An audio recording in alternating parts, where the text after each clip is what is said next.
देखिए आप, दशरथ जी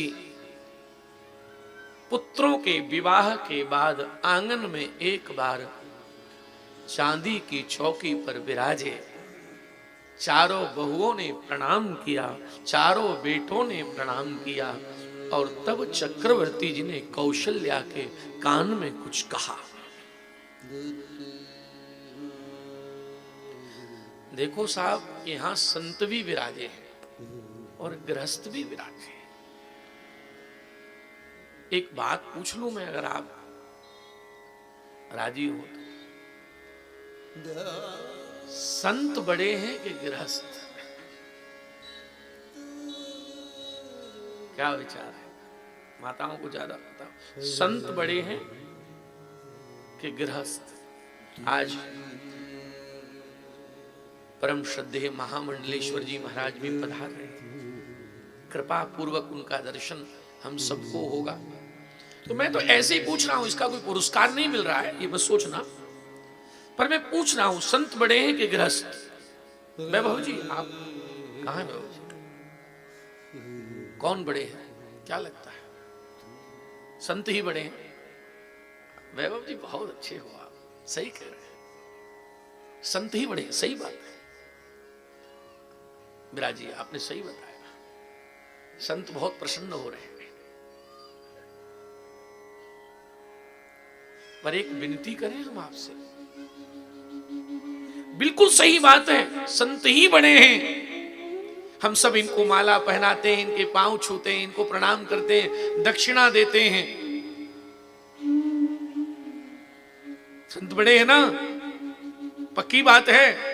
तो गृहस्थ लोग कह रहे हैं कि अगर ये संत बड़े हैं तो हम गृहस्थ नहीं होते तो इनकी पेट पूजा कहां से होती? इसलिए लगता है गृहस्थ बड़े हैं।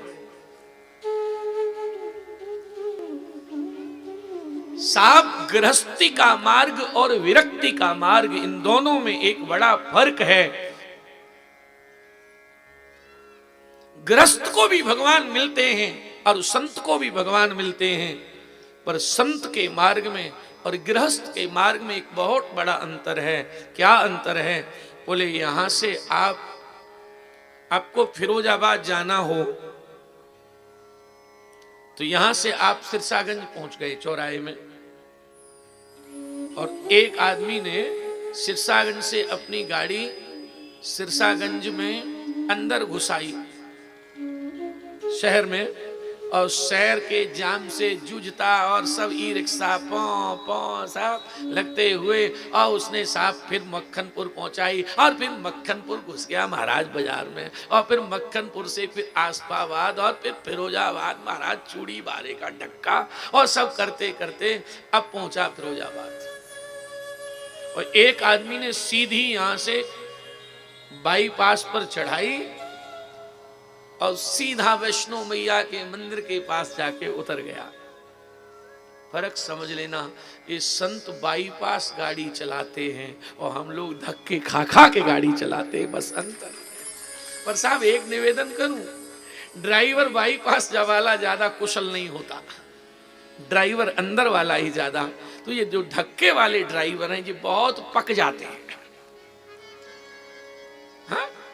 तो ये जो गृहस्थाश्रम है, ये महाराज बहुत विचित्र है। देखिए, साधु के घर में, साधु के आश्रम में रात को कोई 12 बजे जाए, आप लोग सभी प्रबुद्ध बैठे ध्यान से सुनना, अगर किसी साधु के आश्रम में 12 बजे कोई जाए और कहे कि बाबा हम आपके आश्रम में आएंगे, तो साधु क्या कहेंगे पता है आपको?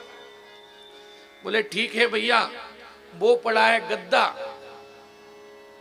और गद्दा पे सो जा, सवेरे 8:30 बजे घंटी बजेगी चाय की, तब चाय पी लियो, और 11 बजे मिलेगा प्रसाद भोजन।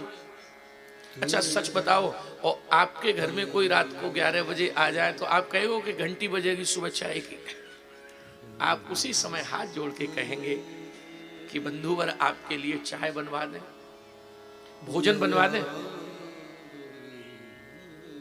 और एक बात और कहूं मैं आपसे, आपके घर में जो रिश्तेदार रात को 12 बजे आया है, और अगर वो आपके गांव से आया है, आपके गांव से आया है, तो थोड़ी तकलीफ आ सकती है कि आप घर में जाके कहेंगे कि चाचा जी का लड़का आया है, भोजन करेगा। तो हो सकता है आपकी धर्मपत्नी कहे कि चाचा जी का लड़का राक्षस है, 12 बजे भोजन करेगा। पहले तो आया कितने बजे है, और अब 12 बजे चाचा जी का लड़का भोजन करेगा, राक्षस है, भूत भोजन करेगा। हाँ, ये बात अलग है कि वो लड़का अगर मायके से आया है तो भले ही वो भोजन करके आया हो और वो कहे कि मैं तो भोजन 5 ही बजे किया, कि पागल है, एक तो खानी पड़ेगी, और तू तो जानता है कि मेरे शरीर में कितनी फुर्ती है, चाहे 1 नंबर की आलसी हो। महाराज ये जो गृहस्थ में बहुत, जो महाराज क्या क्या गृहस्थ में आपको झेलना पड़ेगा। इसलिए चक्रवर्ती जी कौशल्या जी को एक उपदेश कर रहे हैं, और ये उपदेश मेरे और आपके सबके काम का है।